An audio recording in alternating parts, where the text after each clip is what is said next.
plazo fijo UVA ha tomado nueva relevancia en estos últimos días por lo que ha sucedido desde la asunción de Milei, por los propios dichos con respecto a la inflación, a una posible hiperinflación y todo lo que nos puede suceder de aquí en adelante. La cuestión es, ¿realmente viable? ¿Sirve? ¿No sirve? ¿Cuáles son los riesgos? ¿Qué tengo que tener en cuenta? ¿Cómo funciona realmente el plazo fijo? UVA, en este caso, es todo lo que vamos a ver. Quédate que te lo cuento con detalle.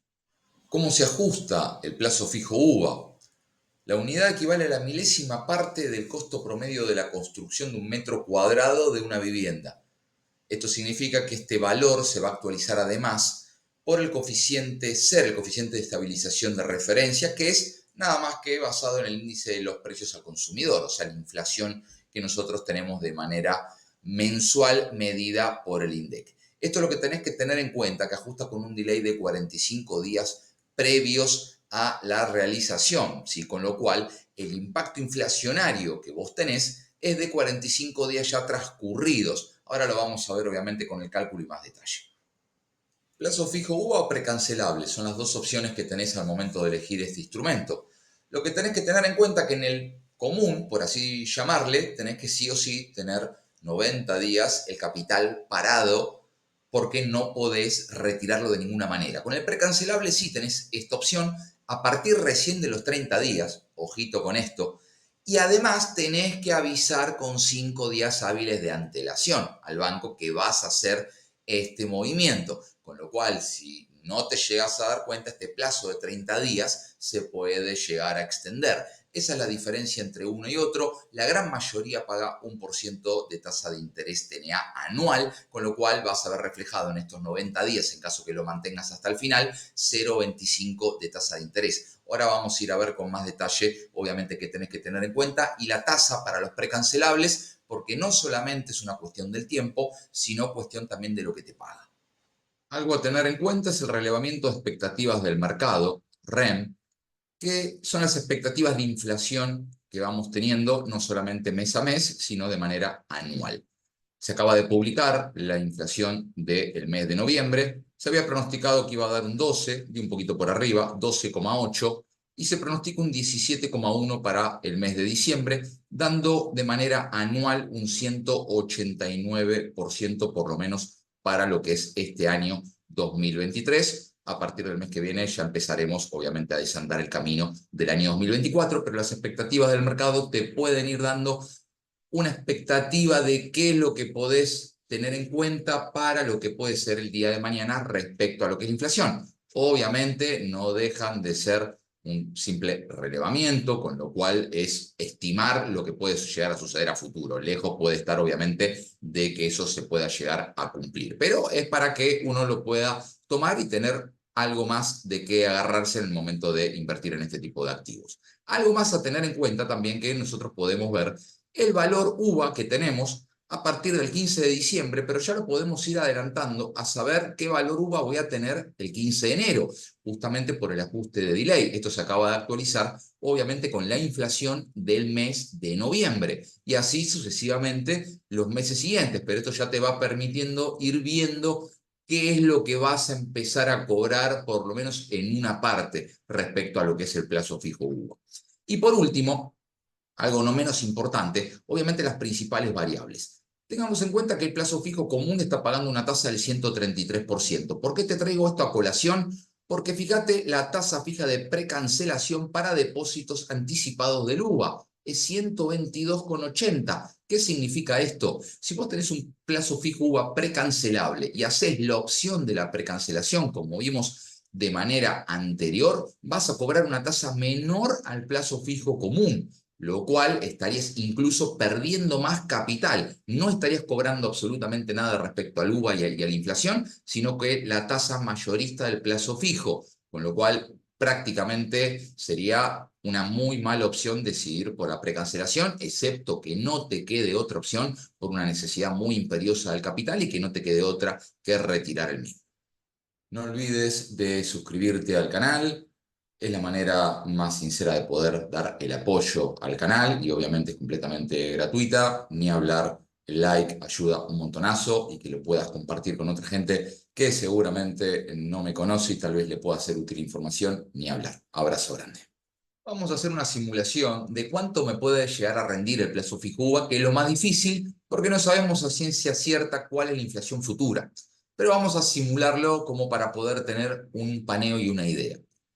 La fecha de iniciación, obviamente que esto dependiendo de la fecha que vos lo inicies, va a ir rotando, lógicamente. La cotización del UVA que teníamos a esta fecha, obviamente que esto va a ir cambiando, lo podés ver en las variables que vimos de manera anterior de la página del BCRA. Te va a tomar los 30 días del mes de noviembre. ¿Por qué los 30 días del mes de noviembre? Recordá que ajusta con delay. Retrocedé un poquito en el vídeo que ahí te lo explico con más detalle, con lo cual me va a tomar el 12,8 de inflación, lo que acabamos de ver. Esta es la inflación en teoría más pequeña de aquí en adelante. Tal vez no, obviamente muy difícil que esto ocurra.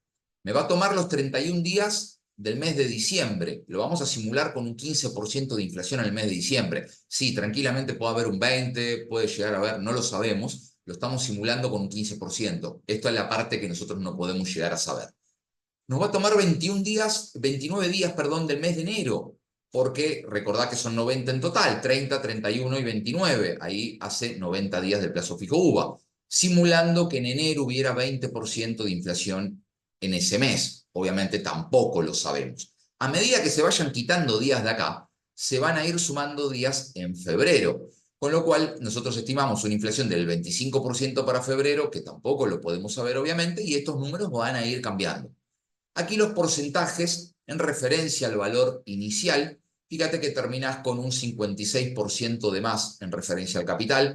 Esto te da una TNA proyectada de 228% y una tasa TEA del 514% con una tasa TEM del 16%. El promedio, en teoría, de estos que hemos hecho de estos 90 días nos da una tasa efectiva mensual del 16% y en total retiraría 156.443 pesos, sumándole obviamente el aumento de del capital que me hace del 0,25 trimestral, en este caso 1% de TNA anual. Esto obviamente va a cambiar dependiendo de las variables que vas a tener en referencia justamente a estos datos, al 15, 20, 25, que no sabemos si va a ser este número, va a ser menos, va a ser más, lógicamente. Vamos a comparar un bono SER, el TX26 en este caso, para tomar no el que ha rendido más, pero tampoco el que ha rendido menos. Fíjate que ha rendido 329% en el año, 64% en el mes, 17% en la última semana, mucho más moderado la suba de este último día, por lo menos hasta el momento, porque fíjate que va cambiando de precio, va cambiando el volumen, o sea que el mercado está vivo en estos momentos, pero por lo menos para poder tener un comparativo. Fíjate la diferencia, en un mes ya te rindió todo lo que te rindió el plazo fijo UVA. Es cierto, la gran mayoría de estos bonos hoy están caros, la movida tal vez era muy probable que era antes, el que ya vislumbró que se venía una inflación o una hiper tal vez, que esperemos que no. Por eso este escenario, pero es para tener en cuenta. Vamos a hacer otro comparativo más. También se puede evaluar y hacer comparativos contra fondos comunes de inversión. En el fondo común de inversión, lo bueno que tiene es que tenés la liquidez, en este caso es un fondo T+2, de 48 horas hábiles, o sea que en 48 horas hábiles podés disponer del capital. Vuelvo a reiterar la importancia que tiene la liquidez. En este caso es el Alfa Renta Fija, serie 1, ha rendido 25% en el último mes, si volvemos a comparar contra el plazo fijo UVA, ahí tenés una referencia. Y lo importante siempre del fondo de inversión es los gustos personales, los riesgos que vamos a asumir y también cómo está compuesta esa cartera. Fíjate que tiene parte de soberanos, lo cual no es nada despreciable hoy por hoy, AE38 y AE35, pero después tiene muchos bonos SER. Tiene la LESER que vence en enero, el T3X4, T5X4, T2X5, T4X4. La mayoría de cobertura es inflacionaria, pero tiene un poquito de bonos soberanos. Con lo cual no es mala perspectiva, pero vamos a decir, bueno, a mí puede ser que no me interese bonos soberanos, se pueden buscar obviamente otros fondos que tengan más cobertura en referencia al SER, o también algunos tienen duales, hay un montón de opciones, te voy a dejar links aquí para que puedas hacer comparativos con referencia a fondos de inversión, que hago los vídeos de manera mensual en referencia a ese tema, para que también puedas chequear y buscar cuál se adapta más a tus necesidades. Hemos visto varios ejemplos para que vos decidas por sí o por no. A mi humilde entender, lamentablemente la respuesta es no. Puede servir como en el caso que te comenté de algún familiar que tengas de una persona mayor y que lamentablemente le sea muy complejo poder llegar a algún activo, o que los fondos comunes de inversión son bastante sencillos en ese aspecto, suelen ser el primer paso que uno da en la bolsa para empezar de a poquito a meterse justamente en este mundo, con lo cual eso no es tan complejo, pero bueno, en el caso que no, como última opción puede ser viable, pero mira los números y te vas a dar cuenta particularmente que no es la mejor idea. Es cobertura, es como comprar dólar. Yo compro dólar, los meto en el colchón, sigo teniendo una cantidad de dólares siempre igual, particularmente me da una cobertura. Si yo quiero tener más dólares, tengo que invertir, tengo que buscar incrementar mi patrimonio. Esa es la diferencia justamente entre la cobertura y un inversor. El que justamente invierte a largo plazo va a poder incrementar el patrimonio, y el cobertura va a estar siempre en un mismo nivel porque estoy justamente en esa idea. Entonces, particularmente no es lo que te voy a recomendar, pero obviamente hay que adaptarse al estilo personal de cada uno, pero también hay que animarse, obviamente, a poder dar un saltito más. Quedo, obviamente, a completa disposición para que me dejes absolutamente todos los comentarios y te pueda tratar de dar una manito desde mi humilde posición. Obviamente, como siempre, te invito a que te suscribas. La suscripción, como siempre, es gratuita. Y la campanita, no te olvides de la campanita, porque la misma te va a notificar justamente de cuando voy subiendo nuevo material en este aspecto, y que te puedas sumar también a la membresía. Recordá que si sos miembro del canal, que tenés aquí abajo la suscripción para unirte, bien, ahí lo podés hacer, y este vídeo y los futuros siempre lo vas a estar viendo en Avant Premier, lo vas a poder estar viendo antes que el resto de la comunidad. Te agradezco enormemente el tiempo y la paciencia y nos vemos en el siguiente vídeo. Muchísimas gracias y espero realmente que haya sido de utilidad la info. Chau, chau.